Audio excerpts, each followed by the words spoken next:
Welcome back to the Steps to Soul podcast, the first episode in 2026. Christopher, how you doing today? I'm doing well, sir. How are you? I'm good. I know we were supposed to have this topic done before the new year, but we had some family stuff happen and holidays, so we're going to recap 2025 today with the top 5 best and worst things that we saw in the business brokerage industry, plus our predictions for this year, 2026. And we're going to discuss all the things we saw, like, didn't like, and really just kind of give a summary to all you out there about the business in the business buying or selling community, the good, the bad, the ugly, and what you shouldn't carry over into this year. Because honestly, last year was a year for the books in things that were not normal. So to get it for a brief recap, transaction volume and deal quality totally inverted from previous years. Obviously, inflation, tariffs, SBA SOP changes, that we're going to go name all those different factors that varied in. But there was a lot of skepticism, a lot of unsureness. There was a lot of change. It really changed how deals were done. Some for the good, some for the bad. But at the end of the day, hopefully all you sellers and buyers out there listening today, you're going to pick up on what we saw were the good things to implement in 26, the bad to leave behind in 25. And if you are doing deals, just take some self-reflection from this podcast episode and apply it to your deal strategy. Because I promise you what we're going to show you and talk about today is going to give you some good context to think about if you want to do a deal, especially if you have one that didn't work out. This is going to be more important to you than anybody else. So that being said, Chris, let's talk about the good before the bad. How about that? The top 5 best things that we saw this year. And I think, sorry for number 5, which I think surprised a lot of sellers, was there was a lot of really good, strong demand for quality businesses from good buyers, right? I mean, let's be honest. We saw a lot of good buyers still come through the door. There was just, as we talked about in the intro, there was less inventory, correct? It was just less quality to pick from.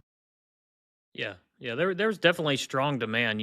Every good listing we put out there had hundreds and hundreds of inquiries. So demand is still It did. strong. I think what we did see is the people who typically go after $5 million, $10 million EBITDA companies. They were coming down into the 1 million and even below that, and that shows you how Mm-hmm. strong demand is for almost any listing that it's got reasonable cash flow. There was just such a lack of supply, like you said. Mm-hmm. I don't know how that kind of fits across the country. What do you think? Did that fit just in our geographic area, or I think you talked to a lot of brokers outside of our state. Did you see that kind of down in Florida where we've got some brokers as well? Yeah, it's just a case of a lot of pent up capital and a lot of people that were trying to get deals done that got stalled out, or just groups that you said are coming down. I mentioned earlier my cousin has a lot of private equity connections after selling his company for about $100 million. He's talking to big national investment banks that are coming down to spaces he's never seen either. And it's just a matter of there's a lot of pent up capital and a lot of good buyers that have been building their wealth and saving their money that were now ready to enter into, I guess, whether it be a search or just a regional buyer that said, hey, I'm really kind of thought about my job future. And everyone's been reading about all this influence on, hey, the silver tsunami is coming, the opportunities are there. And more people are looking at this opportunity saying, I want to control my destiny and not be thrown off by AI or whatever may come down the road for job security, and go buy and own my own business. And I just see a lot more buyers and stronger capitalized buyers coming to the market. Now, of course, there's always buyers that aren't as strong capitalized coming in, Chris, but a lot of brokers saw an increase in buyer quality at the higher end. The middle and lower part stayed about the same. The problem was there just wasn't as much good inventory to pick from, as you know, because a lot of sellers either had some book issues or were slightly down, or if it was priced right, it had a very good chance of selling last year. Even though there was less overall sales done, the good ones and correctly priced businesses, for all you sellers out there, the good buyers were ready to go. I mean, we could have a deal fall apart for financing reasons or due diligence, and there was another buyer. I mean, biting the chomps, right, Chris? I mean, they were swarming the good ones. Yeah. Yeah, exactly right. I lost a couple deals because of SBA changes and, put them We back did on the too. market with the new understanding of what's required now if somebody's going to be using the SBA to finance that deal. And it was 2, 3 days later that interest was back on the table. A couple weeks after that, it's under LOI again. So it was a lot of, hey, take it down from sale pending, and 2 weeks later it's back on the market and under contract. So yeah, like you said, your number one or number five best here is definitely strong demand, and that's sticking around in 2026 already. Here we're in the eighth Hmm. day. I've already had probably Yeah, 50 lead inquiries. gen is exploding. Yeah, yeah. In the past, we're at Thursday. I've had in the past 4 days, I probably had 50 inquiries this week across different listings that we've got, and so and I know that always kind of starts with the top of the year. People they've got their New Year's Of course, resolutions. They good want to new go find a energy, new. business. Oh yeah. Yeah, I love In it. previous years, it was always a steady flow. I feel like this year, like Jan 1 to Jan 5 was just like, oh my gosh. It was just as I was flying, I was telling you out of town, take my phone off airplane mode, and I would just see bing, bing, bing, bing, bing, bing, bing, emails coming in like, oh my goodness. Like it really is taking a step up to start the year. That's right. Number 4, better seller education and preparation, I think overall was common across the industry landscape, not just here in our region, but like you mentioned, I talked to a lot of other owners and agencies across the country. Sellers are being better prepared and educated in the industry as a whole. I've noticed a lot of sellers are doing their own research now and are coming to the table a little more prepared. And I'm really glad to see that because in previous years, and I'll say, I never have a problem coaching a seller that comes into our operation and say, hey, I need help. Okay, let's talk about what the process is, how to get there, the documentation needed, and let's start the process on the right foot, correct? But I've noticed more and more sellers understand, hey, I really need to have my books in order. I really need to have things prepared. And that kind of leads to my point later on, another great point that we're going to talk about is things we like. And I'll save that for then, just to tease y'all a little bit to keep listening. Good little plug. But at the end of the day, sellers have done a little better job of having their books in order, their lines in order, having things prepared, and they're not so oblivious to the market. So when we explain how lead generation works, how we do outreach, how you need to prepare, instead of taking 3 or 4 months to get a business ready to go to market, it's taking 1 to 2 months or less. And it's really helping us speed that process up to be more efficient. And it's helping the buyers out. Do you see the same thing? Yeah, the sellers that come to me, even if we need cleanup, like you said, it takes a month or 2 months because they've done a good job at maintaining. Now, I do have some clients that do take a little bit longer, so I'm not going to say that all of them have been perfect. Let's not No, but it also varies on put. the business structure too. Yeah, exactly right. But yeah, I think a lot of sellers understand these days what it takes to sell a business. Maybe if even if they're not going to go out and do it themselves, if they're going to call you or me or any other broker, they understand that, hey, my financials need to be in order if I'm going to sell this business. So yeah, definitely, there's a lot of research out there. Obviously, you can start asking AI, what does it take to sell my business? And I think Mm-hmm. probably without us doing it right here, it's going to tell you the same thing we tell every week. Have clean financials. You've got to be able to be presentable to a Mm-hmm. buyer. This deal has to be financeable. And so that the word is out there, and I think people are seeing it and they're understanding it. So yeah, I think across the board, a lot of clients have improved their game since I first got started almost 10 years ago in this business. That wasn't the case back then, but I'm seeing a lot more No, education in the market right now. I agree. And I think podcasts like ours have helped a lot of people from a lot of comments we've received on back end. I really, that little good bit of advice was great. I went ahead and took a little initiative and got stuff done that I wasn't doing already. And that's the thing, just taking the few hours early in the process before you come to us to get that organized, it's going to help you be more efficient, but also help us be able to dig in quicker and ask the better questions. When we have to start with a massive pile on our desk that's confused, it's hard to get to the nitty gritty because you're just trying to organize. When it comes more organized, we can take a deeper look quicker and be more efficient and give you better perspective. And I think that's what I'm glad to see I've seen sellers take hold of is say, I need to do a better job. I need to have a base understanding so that the broker can then come in and give me the real blueprint, right? Help me field the roster. Don't give me no roster and then say, build the roster, build a championship team. Hey, I've got the roster symbol, go coach it. And that's kind of where we're at now versus back in the day, as you mentioned, where you'd be lucky they even knew what the P&L was. Now I've got ownership. I've got my monthly P&Ls, my quarterly. It's like, yes, thank you. I love you. I appreciate you. Speeds And that speeds leaves, everything up when you've got it broken down into a mm-hmm. monthly breakdown. It I have does. everybody. I think every buyer I've gotten involved with lately, at some point early in the process, wants to see the monthly breakdown. Used to be maybe an annual would kind of get the process started, and then we'll get into that in due diligence. Nope. They That's want to really no skip right longer to the that really case. nitty gritty. Yeah, they want to see some stuff early, and some stuff needs to wait. But that is one thing that I usually say that can go ahead and happen before an offer is made because it's really important to understand the cash flow before you make an offer.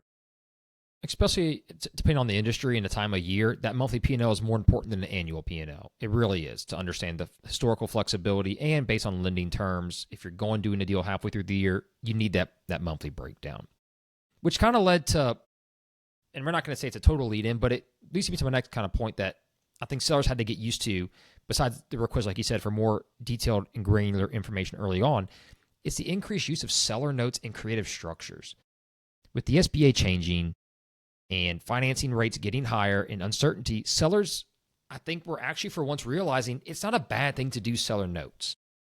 The classification of a lot of owners, when you bring up seller note, the first thing you see is a cringe or why would you say that? But if, for example, the books aren't perfect, as we've mentioned in previous episodes, or the SBA is just being very tough on certain regulation clawbacks now because of the way they're structuring it, sellers had to be creative. And on some sellers, to their credit, got very creative. And I saw a lot of sellers bring a lot of different thought process to previously what I would have thought deals they wouldn't have wanted to do. And I'm happy they were open to it, because sometimes that's the only way to get the business sold, and for a reasonable price, not totally handicapping it. We have a restaurant for sale right now where the owner said, look, I want to sell the business and the restaurant for the value of the property, and it's doing well. I will seller finance a decent portion. I don't mind that, as long as there's, they pledge the real estate as security on the back end. I want the tax benefit. I'm okay with that. I want to give someone leverage to make it work, and that's so important. And it was so good to hear an owner be refreshing and open to that, because so often they hear, I want all my money and to walk away right at close. And sometimes in this day and age, with the way the rates were when the SBA got to 10, 11% interest, seller finance it for 6 to 7%. You're still going to get some deferred tax benefits. Speak to your accountant on that, please. If you're listening, there's some really great ways seller financing can be good for you.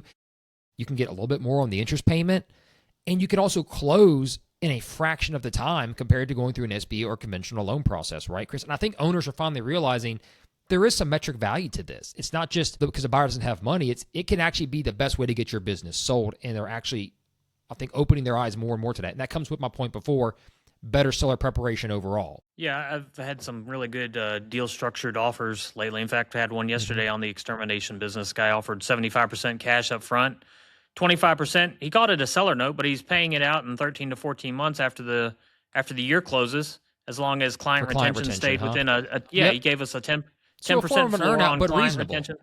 Yeah, very reasonable. And I presented that to my presented that to my client, waiting for a little bit of pushback. He was so open to it. He was like, yeah, that's perfect. That's exactly what I wanted. I'm not saying that previous clients wouldn't have gone for that, but it seems like I used to get a lot more pushback. People understand the environment that we're in, and that's kind of part of it. Mm-hmm. Sellers and buyers and sellers being a little more open on deal structure, how it needs to go, especially if you're going to get all your cash up front. And like you said, if you're not going to have to deal with banking, with SBA lenders, mm-hmm. God love them. We do them. They get the deal done. They do take some time, anywhere from 60. I haven't seen a deal done in 60, but people say that number, 60 to 120, 150 days. Receipts. Yeah. Yeah. Well, no, and I'll give a great example here. Yep. We lost a lawn care deal.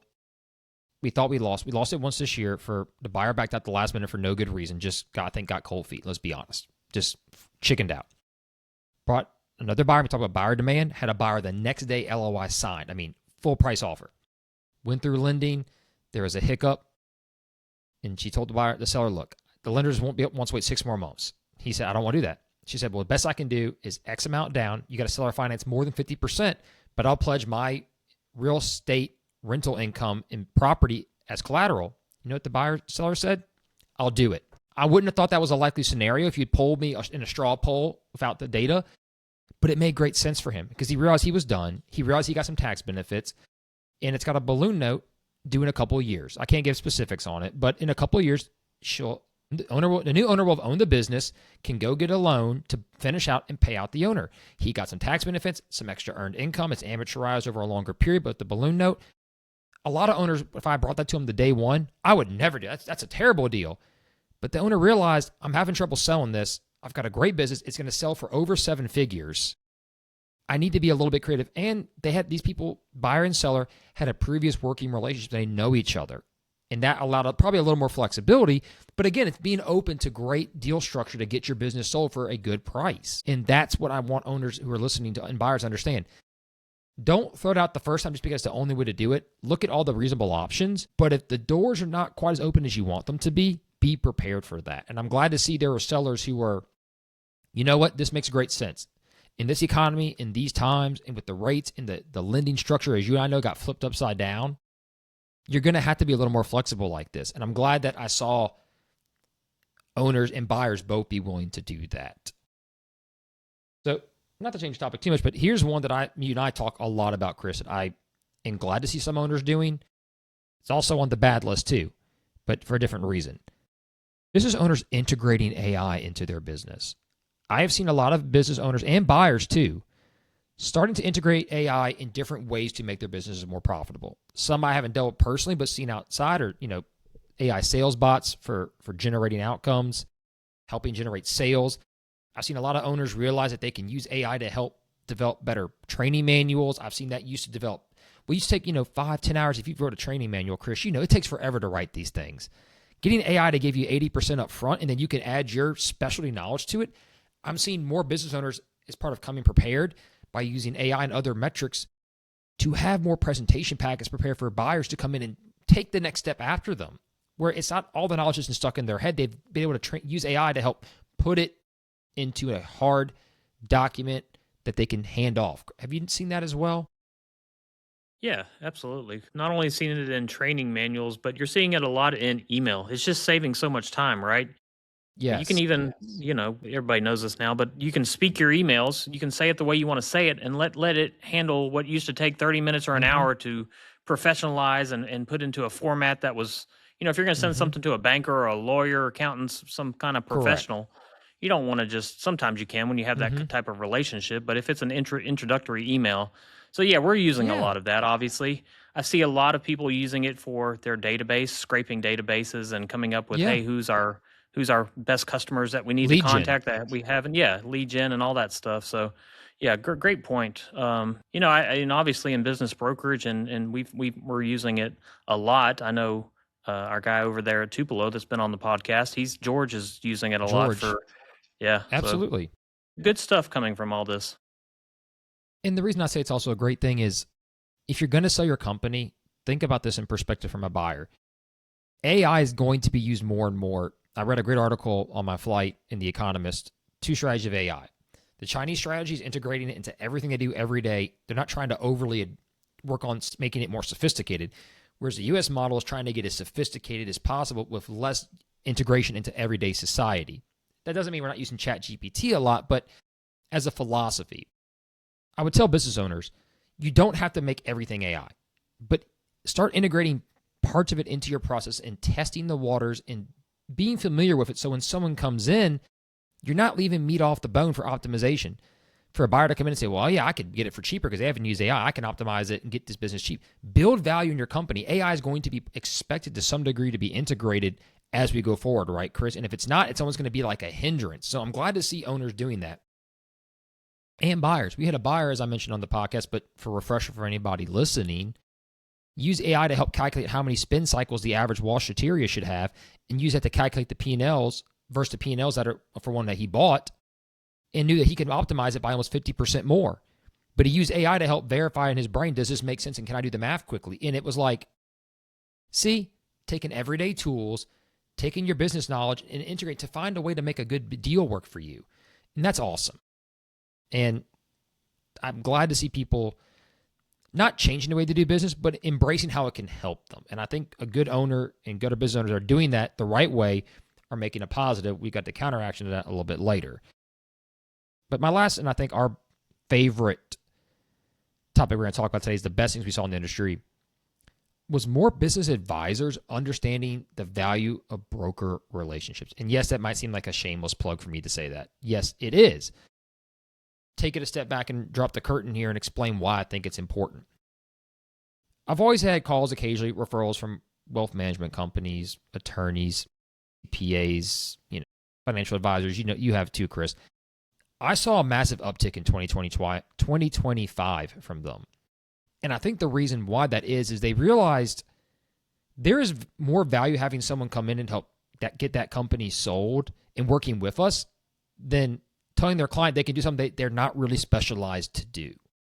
And I've seen some CPAs say they can sell companies. You and I, Chris, know how well that's gone a lot of times. It's very few and far between having a chance. And that's not a flack at CPAs. That's not what you do. Same with financial advisors. I've made a lot of great work and referrals with some private wealth management companies in the region because they realize they've got an aging clientele base that needs to sell. They already help them manage their money. They say, you know what, we're good at what we do, but let's bring in an outside person. And I get calls probably once a month from groups saying, Brandon, can you come talk to one of our clients about getting ready to sell, helping prepare them? Because we want you to help them at that time because they don't know what to do with their biggest asset. And I've seen more and more advisors like that reach out saying, hey, we appreciate your knowledge. We appreciate your value. And if our clients want to sell for the best value, we want you to help. Or, hey, our clients have a deal structure in place. I was telling you the story, Chris. Does this deal structure even make sense for them to do a deal kind of like this over with a broad perspective, right? I said, yeah, I think it makes sense, but here's some good questions to ask. It's not my deal, but I'm happy to help because I want to help the overall community grow and be able to transfer their businesses. Have you seen the same thing? Because I know nationally, I see that starting to be more of a trend too than before. Yeah, I think advisors across the board, the CPAs, even attorneys, and even bankers, we can throw them in there as well. Mm-hmm. I see everybody kind of understanding that, hey, we've got to be a team to help this seller sell his business successfully. And we're the same way as brokers. Already this morning, before our podcast has even gotten started, I've already referred your attorney down there, Mr. Dennis Pennington, to somebody. Because got a guy who's about to sell his business and he doesn't have an attorney, never worked with a transactional attorney. He's got his family attorney, but not, love family attorneys. They're great at what they do. But I said, if you hadn't used one that's looked at a deal 100 times, I really highly recommend going with Dennis or somebody like Dennis. We can find you somebody local if that's an issue. But we're the same. We're the same way. We're referring out to SBA lenders. We're referring out to accountants. So it works both ways. And what do we have in common is we're all looking out for the best interest of the client. We want to see that deal get done. We do. It's a waste of everybody's time if the deal doesn't get done. We're just spinning our wheels. So, you have some companies who are trying to do it all. They're trying to be the Q of E. They're trying to be the broker. They're trying to be even the bank. There's a conflict of interest. A master of none, as my father would have said, a master of none. Well, at some point there gets to be a conflict of interest. It's better to have 3 or 4 advisors who have their independent roles, in my opinion, that are all kind of looking out for the same thing, but they're all specializing in what they do best, because that's what deals require these days to get done. Wouldn't you agree? I agree. And that goes, you made a great point about CPAs and bringing in like Q of E's, for example. A lot of Q of E firms have popped up in the last year, way more than I've ever seen in previous years in 2025. And they reach out to brokers saying, hey, we want to develop a relationship with you because we know you're going to help us get our job done in the Q of E. And if you can help prepare buyers and sellers for this, we can bring our specialty niche role in the financial recast and organization for sale, either pre-sale or post or before the due diligence period is done. We all get more deals done. And it's not that we're trying to line our pockets. That's not a selfish point to make here. What we're saying is we're increasing the odds of your business actually selling. And that's what you're here to do. And too often, I think owners think it's one way. There's never a guarantee, but the more cards we can have on the deck to play that help, that's a benefit. And when the right advisors understand that and all work in cohesiveness and know what's expected of each other and want to do it, I'm glad to see that took another step. And I see a lot of that taking place because of forums like LinkedIn and the IBBA, where brokers and advisors are no longer on separate sides of the table trying to find ways to communicate.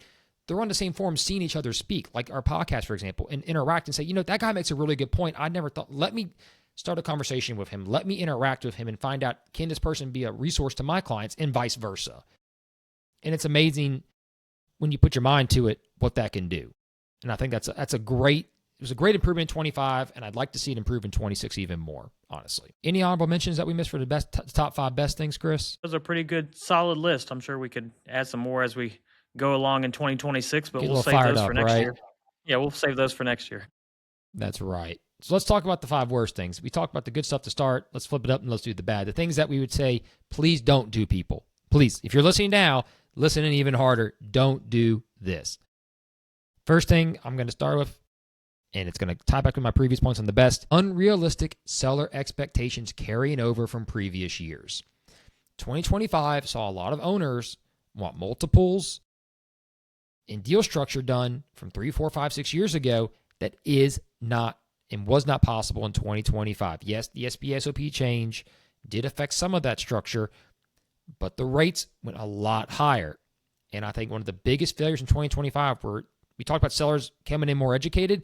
The ones that didn't want to follow that process wanted way too much money. And I know you and I, that's always a classic, saying, oh, the seller wants too much for his business. Who doesn't want to get paid the most? Yes. But there were a lot of sellers that came to us this year that I saw egregiously greedy moves that cost them, or we just flat out turned down. Said, we can't even help you. It's how unreal. You're sort of, I don't even want to have a conversation going forward. Did you have that same feeling? Because that's kind of what I got the vibe of. There was a core of those guys. Not all of them, but there was a good, decent-sized group, sadly. Yeah. Yeah, and it comes from, just thinking off top of the past year and how those conversations kind of came to be. I think it comes from two directions, really. That's where it originates in their mind from. And one I see, it comes from how long they've been in business. That's one. When they've been in business for 20 or 30 years, they just feel like their business is worth more than this multiple of cash flow or something that can be financed or any amount. And there's a certain truth to that. They do have a reputation, and they've got the length of history they've been in business, and everybody knows their name. But at the same time, if you're making $300,000 cash flow, your business is not worth $2.5–3 million. I'm sorry, nobody can reasonably, if that's some kind of home service business or anything related to that, it's just not going to sell for that much. In fact, I had a conversation last week with a guy out of East Texas, and we got started, and he was telling me how, hey, he runs his business a little different. He takes care of his employees, and, that's their primary concern, but he's not showing really good profit since COVID, which is like, 5-6 years now past that? COVID multiples at the end are of the gone, conversation, bye-bye. At the end of the conversation, he ended it with, well, as long as I get $1.5 million for the business. And, I've got to look at financials, got to do the valuation, but I just don't have a great feeling about going into that one of, you're telling me you're break even at best, and we're at $1.5 million. Maybe there's some inventory or something we can look at, and that's another one too. He's run this business for 20 years. So that's one angle. The other angle is if they're in an industry where they've been hearing these multiples. My friend sold for a 9X or sold for a 10X, and that might have been 5 years ago, may have been 20% down. And the if guy's it was rolling really up. that multiple, let's be honest. Was there real estate added in? Were there other components to that That's right. 10X? Were there an additional... I heard this one the other day. There was another 7 acres sold with the business just because it had to be. And that was sold for like $1.5 million. And so, yeah, you don't know all the factors. But I feel like that's where these unreasonable expectations come from in two different areas. I don't know what you see as far as the guys you talk to and why their expectations are so high. But I'd be curious to kind of dive into some of those and try and figure that out, because I think understanding where they come from helps kind of solve the problem of bringing them back down to reality. Well, I had an epiphany as you were talking. I want to coin a new term. So I'm trademarking this to anybody listening. The sweat equity multiple is not real. Yeah. All right. You like that, Chris? I like that one. How about the sweat equity multiple is not real. Yeah. You know why? You know it's real? What's on that P&L and tax return and balance sheet. Yes, right. There is a thing called goodwill. However, you're not getting paid tax on your goodwill. You're getting paid for what the business has been historically producing and has potential to do so in the future. Your sweat equity multiples, I'm going to trademark it right now, that ain't worth jack shit in some cases. I'm sorry. And that's where I think a lot of owners, they talk, I put so much work and I do all this work. It's like, but is it, back to our favorite word, Chris, transferable? And your sweat equity is not always transferable. I'm sorry. And I don't mean to sound harsh, but it's true. And when you base your basis of, hey, my company's worth 10X because of all the work that's into it, it's not. In a lot of cases, it's not. When that's a starting ground point, it's already going to be a hard discussion. When I hear, well, I put all this work in, so I know it's worth this. Man, it's you can feel it coming, and I feel bad. And again, to all the sellers out there, buying power shrunk when rates went up. SBA changes. And just because you want X, because it may have happened years ago, and if you haven't, especially if you haven't maintained the same profitability, good luck. Just get some realistic expectations. And I am definitely trademarking seller sweat equity multiple. I'm doing that. So for what it's worth, that's my new 2026 goal today. And it leads to my favorite part, which has probably been on the worst top 5 for every year, is poor financial records, especially killing deals later along in the process than I felt like it's ever been. Very often we knew we got financials that weren't good, Chris. you knew you were going to have problems early on if it was going to be a financing issue. You didn't bother going down that road. As of late, I just felt like 2025 had so many sellers that kept putting off getting numbers to us and putting off doing their books because they knew deep down there was going to be a bad number on it. And rather than showing it early, withheld records till late and killed a lot of deals late that could have maybe been saved had they brought the information at a faster and more appropriate pace, been upfront about it.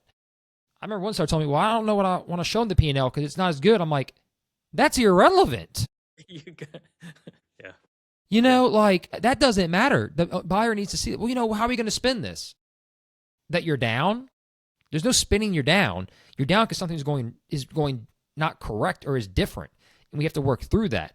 We don't spin that. We talk about what the reality is, and the buyer has to make a judgment call. But the longer you take to get me these numbers, the harder it's going to be to work with that buyer. That's my number 4. And I mean our number 4, but I thought that was one that I saw more and more in due diligence. Maybe because they were trying to lean off 24 and 25 they thought was going to be good, and it didn't quite pan out. But man, I saw too many deals die late in the last stage that I've ever seen in my 13 years this past year because of most of the time financial issues that weren't properly recorded. How about you? Yeah, I'm going to speak to seller's mindset. I think, we start out, I'm going to give you a particular listing I've got. Let's call it's a $5 million listing. Mm-hmm. They're down 20% in 2025. And just like you just said, I asked for quarterly P&Ls, financials. It's been very slow to get them this year versus the start of the year when we got started. Everybody's a little hesitant, I was getting everything the next day, that week. Now months are going by. And I just think they think by delaying it, they're going to hold on to that $5 million asking price, and if you're down 20%, that's what it is. Like, you can keep your asking price. I'm not saying you have to change it because maybe you're going to rebound. We can work with a strategy there, but we need to know what we're working with. Yeah, but delaying sending financials so we can have updated information is not going to help because here's what happens for those of you who don't know. Somebody inquires and they sign out NDA. I check their qualifications. They're financially qualified. I give them access to the data room. If they look in that data room and the first thing they see is, hey, June of 2025 had a pretty good start to the first half of the year. Now they've got to ask me because they're interested, hey, can you send me year-end numbers? And now a week goes by, 2 weeks go by, and I finally send it to them, and now they see why they didn't have them in the data room. Red flag. Versus if I had been able to provide them from the beginning, yeah, we're presenting it. It's your call, but here's the most recent information about the business. It's not something you're going to have to ask for. That's going to, you talk about putting you in the best light. That's going to put you in the best light because they're making a call based on what they're seeing, not what they're having to ask for or uncover, as I like to call it. And they think they figured it out that, the business is down. So your $5 million asking price was back on June financials because I had to ask for December. Credibility and trust. Yeah, exactly. So that's kind of my take on the whole thing of keep your financials. It doesn't matter if you're down. It doesn't matter if something weird happened. It can be explained. But presenting the best financials. That's right. You're absolutely correct. And when you withhold and delay, it also destroys our trust with you too. Let's make that clear. This is a mutual relationship between us too. I don't like finding out at the last hour something's gone wrong and no one is being clear about it to us because we're making representations and working to get this thing sold, and our reputation's on the line too. And brokers don't like that. Let's be honest. You want to make a broker be frustrated with you? Withhold information and then spring on a rotten apple on them when they've built buyer trust and got buyers in who are prepared to be serious, only for seller told me it was fine. He told me it was fine. And then we get numbers and it's not fine. What's going on? Oh, it's just a minor drop. No, 15% is not a minor drop. 1%, 2%, 3%, maybe 5% is a minor drop that's explainable. Why didn't you tell us? Well, I just didn't want to scare the buyer away. You're going to scare them away now. You're creating the problem you were afraid of, So be it. Number 3, misuse of AI and automation in valuations. It's one of the worst things I saw. I saw a lot of good use of AI. The bad use I saw in AI in the industry, first off, was people creating ads and creating documents with AI that were not proofread. I saw that a massive spike in that, as it probably did every industry, let's be honest. But man, what I got a gripe with is Buyers using AI and companies who know who you are, who use AI to scrape data off listing sites to charge people for BS. And on top of that, the BS valuation software AI is claiming to be so effective in pricing. I have yet to see one that's really that accurate. They could be as far as 15 to 20 to 25% inaccurate. That's a big swing when you're talking about a larger, lower middle market business. And to see people advertising 50 seconds and know your value, right, Chris? 30 seconds, plug in these 4 numbers. That is not true. And seeing that pumped out to owners and really even some larger corporations who do lead gen to say they're going to bring you a verifiable valuation, that's absurd. I'm sorry.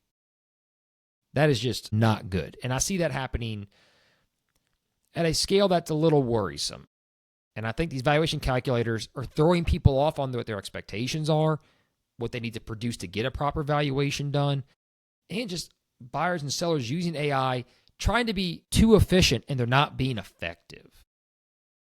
They're not being effective by using this, because I have seen VAs using AI, virtual assistants, paid by buyers to scrape different listing sites to send them stuff, one, they're not qualified for, and two, it doesn't even make sense what they're trying to propose. And you can see it in the lead gen that's coming in. And then they're sharing it after getting DA of other people. So you've created this mass system of just overwhelm on the brokers, and we see it coming. We see the junk coming in. I don't know about you, Chris, but I saw that across the board. And I know, speaking of George Wilmer, George talks about that too, as one of the reasons that's eroded broker trust with buyers is to use this AI software just over-analyzing, over-scraping everything, producing nothing but junk. If you're going to use AI, use it the proper way, right, Chris? There's still some limitations there. Yeah, AI's definitely has its limitations on business valuations and even doing math in general. I'm not saying it can't add 2 plus 2, but I've It does get tested stuff it wrong out pretty quickly. yeah, it doesn't grab all the components necessary for a business valuation because I guess if you kept plugging things in, but at that point, you probably should just do it on your own anyway. But it doesn't know if the owner's absentee or is one of the employees overpaid because they're part of the family and they're just things like that. Intangible assets. How many key managers does it have? Does it have too much inventory on hand? You can plug all these things in. I guess Strategic it can help competition. You, but at that point, yeah, but at that value. point, that's where brokers come in. That's our benefit and our value is that we have gut feelings about these and we have plugins that we can kind of input into our valuations so that we understand the full picture of what a buyer is going to see when they look at this listing, not just, hey, I took your EBITDA and multiplied it by what I'm seeing in the industry because I reached out and did some research through AI means. No, that's not a business valuation. Is it a ballpark? Maybe I'll give you that. It might put you in some kind of ballpark, but it's a very big ballpark. It's not where buyers are going to come in. And when buyers come in and they ask you how you came up with the valuation and you say, well, AI said it's a multiple of this, but no qualified professional buyer is going to take that as a reasonable explanation of why your business is worth this. They want to understand it. Hey, here's the trend. Here's what the owner takes out of the business. This is their benefits and discretionary earnings. This is how many key managers it has. One I talked about earlier, how long it's been in business. That has some benefit too, and I don't think AI can quite quantify that as far as what we see every day on the market. You take a business that just opened 2 years ago, if it has the same net revenue, net profit as a business that's been open 30 years, there is a little bit of a difference. Can AI tell us what that is? I can't even tell you what that is, but I can trust my instincts of being in this long enough to know how far I can push to show you. Yeah, how far I can push that asking price up that buyers will withstand because they understand, hey, 20 years, that's got a good reputation, name. We don't have to do as much economic marketing. downturns. Yeah, exactly. So a lot of shortfalls in AI. There's a lot of benefit, but there are some shortcomings on it that, brokers, I'm not worried about our job. We're still going to be needed because we've got some input. We're in touch with buyers on a daily basis and we understand what they're looking for and what they value companies at based on inputs. And I'll add this too. AI is only as good as the data entered into it. You're also assuming the seller and buyers know exactly the right information to enter in the correct format and what AI can pull as far as comps. You and I know there's not a very, very large database of business for sale comps available out there. And to some degree, they're also a little bit warped because they're broker entered. You mentioned AI is telling you it might be worth X. It's maybe trying to find a comp or a multiple used on a previous deal. That deal may not specify if real estate was added to that value of that transaction. That $5 million bill might have been $1 million in real estate, and it's thinking it sold, the business AI is sold for $5 million. It didn't. It sold for $4 million. These are small little tweaks in data entry that AI either can't access because it's not physically available or may not even understand.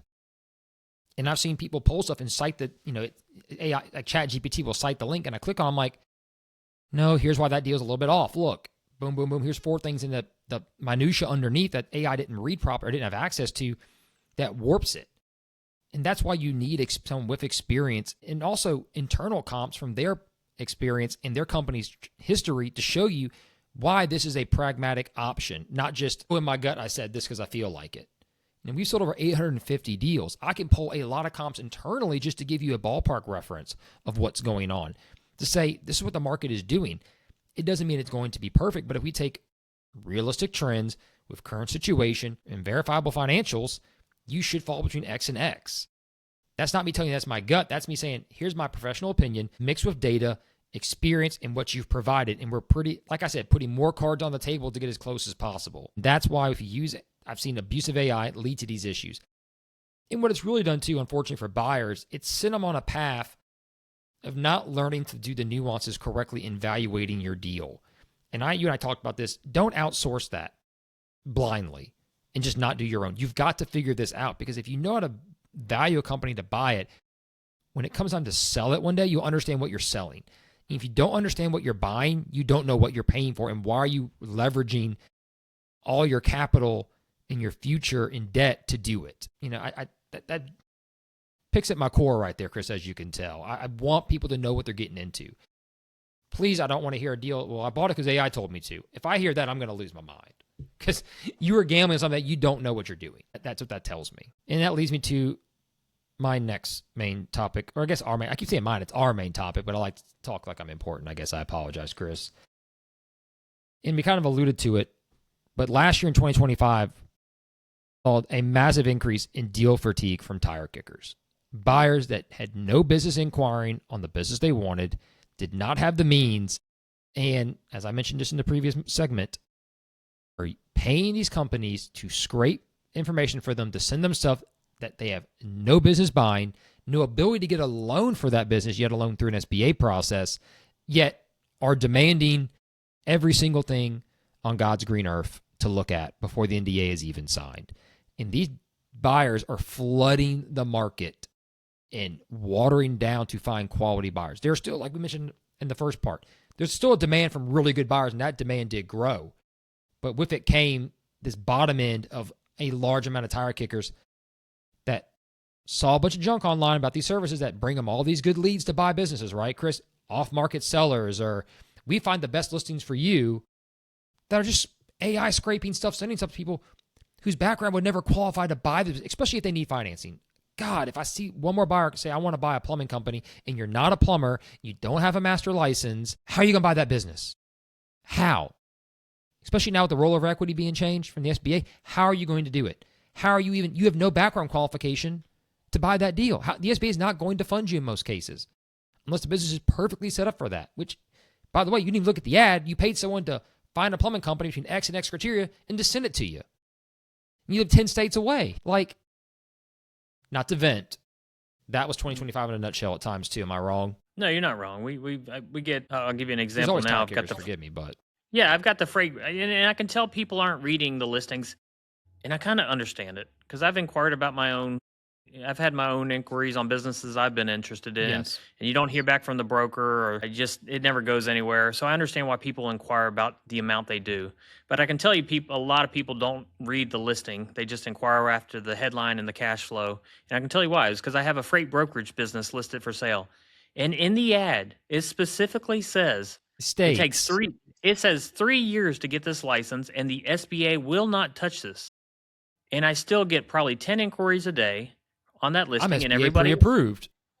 Well, no, not that. They just inquire about the business. They want to sign an NDA and they want to keep moving. So the very first email I send them now on that particular listing is, hey, I just wanted to make sure you saw this. And now after I send that email, they say, I understand this isn't going to be a fit. That's fine. That's my job, is to make sure that you're not looking at information if you're To not filter qualified. and And make sure we I have don't right get conversations. and I'm trying to be positive. Buyers, trust me, I don't read all Mm-hmm. the ads either. I'm just want to inquire and know if deal is even available. So I don't fault anybody for that. That's perfectly legit. But I can tell No. people are inquiring about so many listings. So you may have a guy who Yes. inquires about a freight brokerage business, and now he's inquiring about a $15 million industrial contractor in Mississippi. It's like, okay, those don't really mix. You really should refine your target. That way you're focused on what you're really going after, what you can really afford, and what your tolerance for debt is, because that's a big one too. So that would be my advice. Trying to be positive on this. Inquire about all you want, but refine your Yes. target so that you're not wasting your time, you're not wasting the broker's time, you're not wasting the seller's time. Because at the end of the day, if this is not really something you would move forward with, you shouldn't be inquiring just because it's got that cash flow that you're looking for. You're right. And it also presents you in a bad light to a broker knowing you're wasting time. Let's be honest, you're That's right. hurting your own chances when the right deal does pop up. And I think George, not to mention George Wilmer again, but on our episode with him, maybe 20 30 episodes back, made a great point about for buyers. Have your buyer profile ready, know your target markets, and don't just click send me information. Have a nice understanding of what you're looking for and put it in the inquiry so the broker already knows you've done your homework, read the ad, and identify what you're looking to do. If you want to find a way to stand out amongst all the noise, that is the first step you can take. And it's amazing how many buyers just send P&Ls. Hang on. Just send me what I want. It's like, do you know how that comes across to people? Like, you're only hurting your chances. And there's more of those people showing up. And please don't use cookie cutter sites developed by lead generation site that are identical. We've talked about this. Bring that up. That was one of the worst things I saw too. We're getting leads from 5 different people with the same exact landing page. Do better. Don't be that person. And don't be that lazy. Go develop it yourself. Because honestly, when you take the time to show you're making effort in doing your education and preparing, that goes a long way when we have to tell the seller, hey, XYZ about this buyer. Bing, bing, bing, bing, bing, go down the list. These are all good traits that we're seeing. That raises your stock with them, which might help with deal structure flexibility that more sellers are open to that we mentioned previously in this episode. But not to further ado, the final and worst thing we saw this year, and I think, unfortunately, it's out of our control and everyone's control, but it is what it is, was the SBA standard operating procedure changes. I think at the end of the day, it was a gross overreach back to the old ways. I understand why some things were done. I'm not saying they all were bad, but overall, it was the worst thing that happened to the industry because it killed a lot of good deal structure that got a lot of sellers out that needed to get out. And I'm going to highlight your freight brokerage business as a great example this year of a deal that could not get done specifically and only because of this SBA change. As previously stated in this podcast, you used to be able to roll over equity. A buyer could come in, form a new entity. I'm on 100%. They would get the seller who had a license, Chris, 1, 2, 3, 5% ownership. That kept them on the business, kept the license in place. SBA funded it. Great, right? Now the owner, if they do that, they got a much longer seller note. They put any equity injection into the 10% down. They have to wait a full 10-year standby. It really hurt deals, didn't it? And it costs a lot of specialty businesses that it's not easy to find a licensed buyer in their field to buy them, and gave strategics more negotiation power to lower price because the buyer pool just shrunk. And it's unfortunate. I understand why you want to push out buyers that didn't have any capital, trying to roll over too much equity injection from sellers. I completely understand that. But a lot of the reversals in the SOP, I think, were very damaging to a lot of sellers. And I think that was my worst thing that I saw last year. And I never think ours, but I know I keep saying mine, but I think in general it was. Do you disagree or Yeah. your No, take on it? absolutely. And what's really funny, not funny at all, but what's really interesting about that scenario is that buyer for that business that was trying to get it done had 9 or 10 SBA lenders look at it and initially all say, yes, we can get this done. Then they'd get started in the process. They all thought they could get it done. We're talking top SBA lenders here in the country.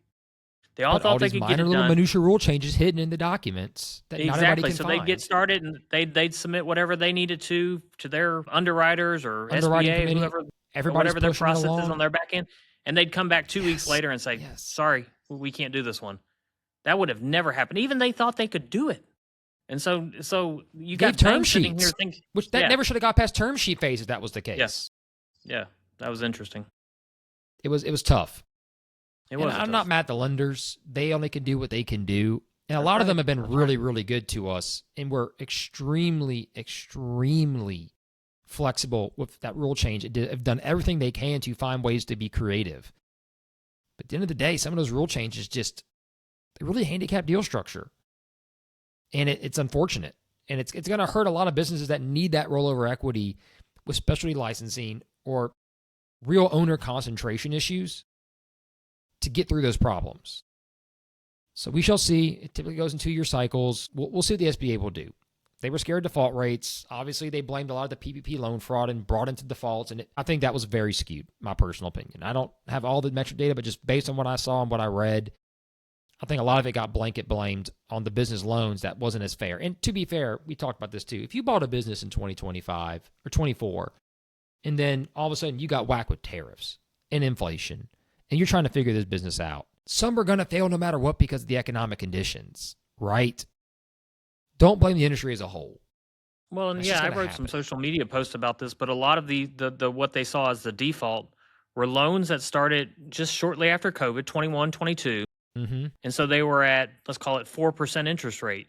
And usually All of a on sudden, SBA loans, you have a lock-in period. So it's anywhere yep, from, I think, 1 to 3 years. to, get, Don't quote me on that. to keep you stable, And to then what figure out the happens business. That's right.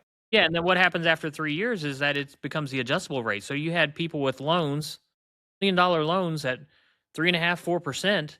Now all of a sudden, I think my loan even got as high as 9.5%, 10% at one point. That's a big Luckily, we're jump. back down from that a little bit. But yeah, it got crazy there for a little bit. And if you were barely making it at 4%, now you've got 6% more to add on top of that. It's crushing you. And let's say you were doing decent, and then all of a sudden, maybe you're in the, you were selling lumber or tools or parts. Your cost of goods went up 30, 40% on top of that. Not many businesses would survive that. A lot of businesses would struggle. And I think that's unfair too to put them in that same light when all those factors hit at once, like a tsunami, right? It wasn't like, oh, just the rate went up or just the cost of goods or inventory went up. It was all at once. And not every business was prepared to survive that. That's just economics. That's reality. That's not just the SBA or just the rate. So that was my worst favorite thing. But we've seen it all. At least I think I have sometimes. I'm surprised when I see things occasionally. But my 13 years experience, I'm going to use that knowledge and give you some predictions. Things I think, and I think we talked about too, that will be more common in 2026. Deal structure, number one, is going to matter more than price. I think, as we just mentioned, the SB SOP change kind of screwed some things up. Buyers and sellers, listen carefully here. Your deal structure is going to be more important than the purchase price and the value of the transaction, because if the deal structure can't get the deal done, it won't matter what you're asking, what your expectations are. You're going to have to be more flexible on your deal structure and your financing structure to make this happen. So keep that in mind. And I think a lot of people are going to be. I think we saw a back end of that on 25 start. I think we're going to see a lot more of that in 26. And as I would say, the new normal is here. Owners and buyers have kind of realized that and it's set in. And they know that's going to be part of the playbook in the future to get deals done. What do you think, Chris? Yeah, what I would add to that is, for the past 4 or 5 years, I've had some sellers, clients that I've met, maybe not clients just yet, but we've spoken. They're thinking about selling their business. You get that line, let's think about this next year, because they think next year is going to be a better year. I'm not sure that's going to be the case anymore. I'm not sure it's going to get worse. The new normal's here. But I for a don't think while. for the next 3 years, I don't think you're going to see a lot of things improve to make your business Worth 20, more 30% open. more. Yeah, more valuable on the market, as far as like interest rates really coming down or tariffs going away or economic uncertainty suddenly increasing clearing a large completely. amount. So if you're thinking about selling, I don't think 27, 28, 29 is going to be that much of a better year. If you're thinking about selling, honestly, 26 is probably, you need to start thinking about it right now. Get planned, put it out there on the market, see what happens. And if it doesn't work for you, then it doesn't work for you. If you're getting offers that you can't live with, I understand. I would say that's the biggest thing, is I don't think we're going to hear a lot of maybe next year kind of thing.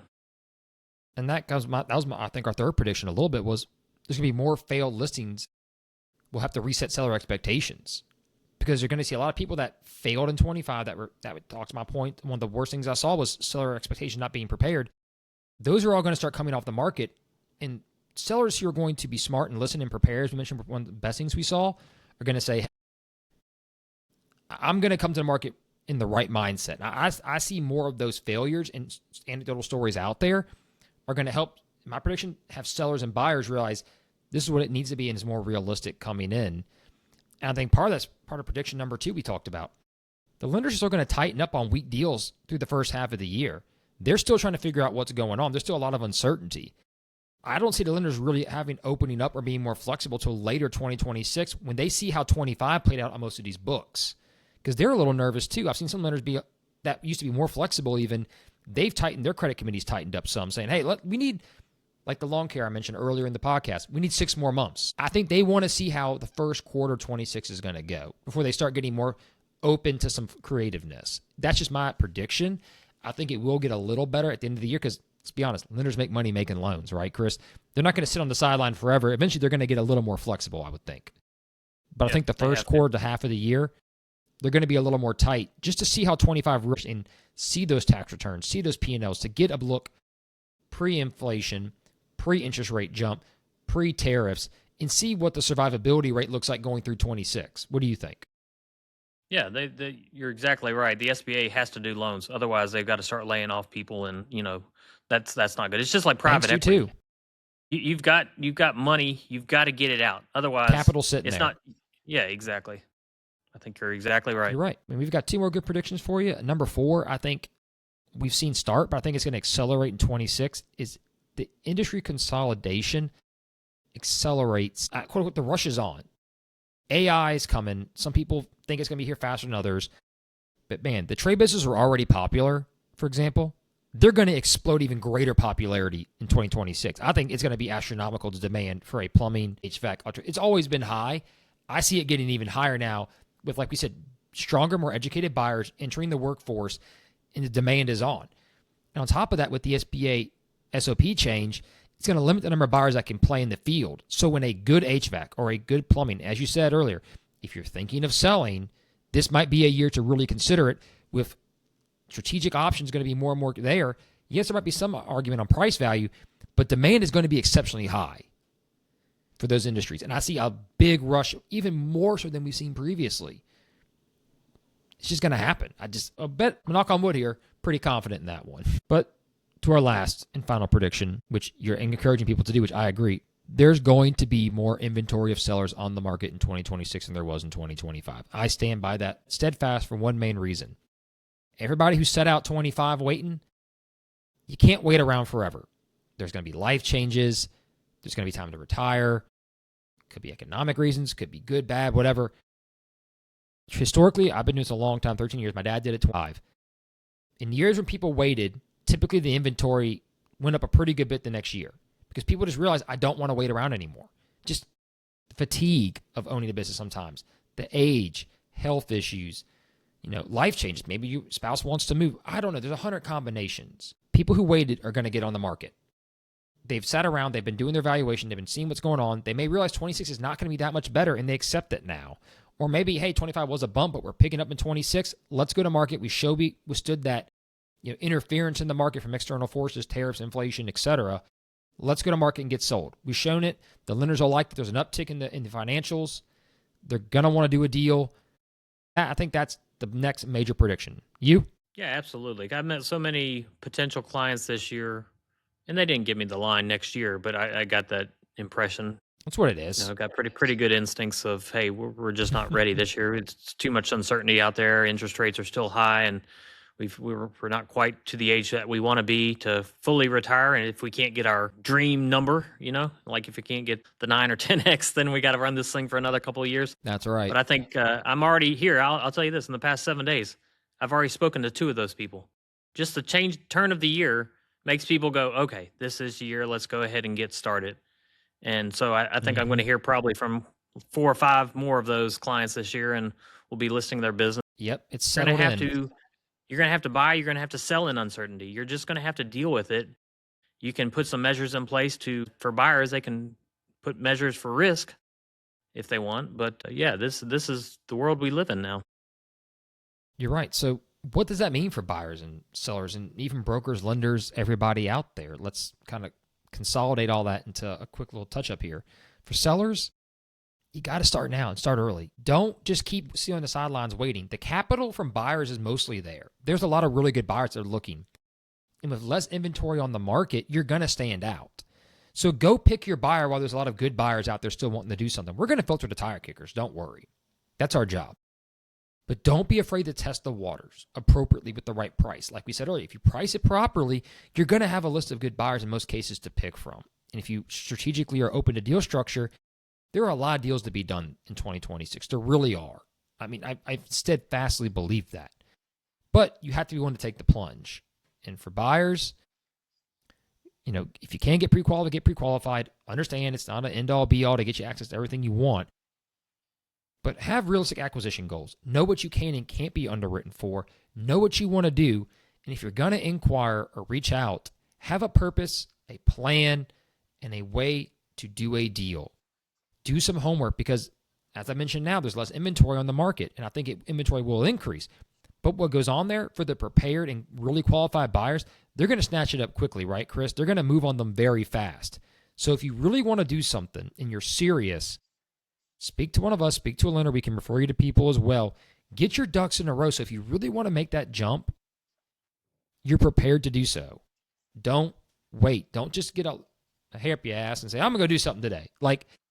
This is not the business environment. The rates are not where they are. The lending criteria is not what it's been. This is not the climate to be able to easily jump into. It's going to be a much more diverse and strong market with restrictions that haven't been there in previous 4, 5, 6 years. So if you're going to do a deal, you're going to have more of your ducks ready earlier than before. What do you think, Chris? Preparation beats optimism and structure beats headline price. These are all easy, sayings I could put out there. Be disciplined, be prepared.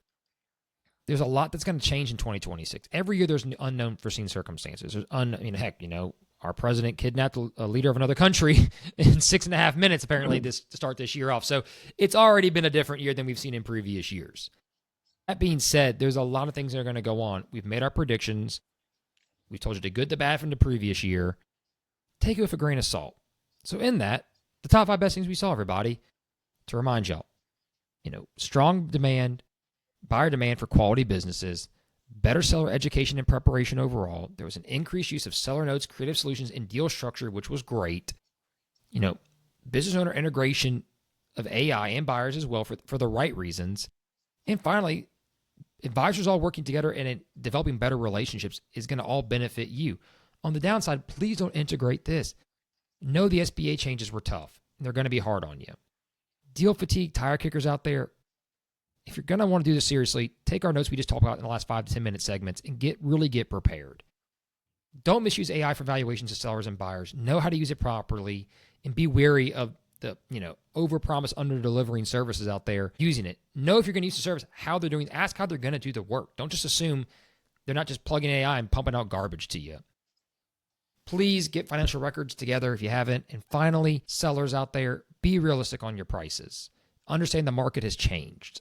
And the market is going to continue changing. And if you're going to stick your head into sand like an ostrich and expect what happened 5 years ago, you're going to miss out. Because 2026 will be a good year to go to market. It's not the perfect lending conditions, but inventory has been low. Buyer demand is pent up. Capital is there. So if you're not sure what you're worth, get evaluation done, explore your options, and weigh what works best for you. We're always going to give you our pragmatic advice where we think it's going to fall. If you don't like it, that's fine. That's okay, right, Chris? We want you to be comfortable in the decision that you make. But we would much rather you take the proper steps to prepare, like the ones we saw in previous years' sellers who did that were able to get good deals done. So don't say, it can't be done, because it can. Don't come in unrealistic and unprepared, and be prepared to take on the industry in the form that it's in, because that's the cards you have to play with. Unfortunately, we all do. We don't have a separate deck to pull from like the casinos to rig it. It is what it is. We want you to be happy and successful. Yeah, man, that was good, Chris. I enjoyed that. You Trademark now, yeah. so you can't have it. I know. I need to do that. Don't you dare even try. I love that. That is going to be Brandon's phrase for 2026. And how about this, folks? We'll do this for you too. maybe halfway, three-fourths through the year, we'll circle back and see what our predictions have come right, what's good, what's wrong, and we'll give you an update on the industry too. So like we did last year about halfway through the year, end of the year this year, well, technically 25 and the start of 26, we'll give you something too as well. So stay tuned as always. We're going to bring you pragmatic, free, and logical advice. Do with it as you wish. We hope you're all doing well. Hope you had a great holidays. Happy New Year. 2026 is going to be awesome. We wish you all the best of luck. In the meantime, we hope you keep listening, subscribe, follow. Please keep in touch. We love your comments, advice. If you got topics you want Chris or I to discuss, elaborate on, share, you know where to find us: YouTube, Spotify, LinkedIn, our office website, www.sunbeltnetwork.com/br/Shreveport. You can find us. So on that note, I am Brandon Bourgeois. That is my co-host, Christopher Sater. We love 2026. We're glad to have you here, and we will see you the rest of the year. Y'all have a good one.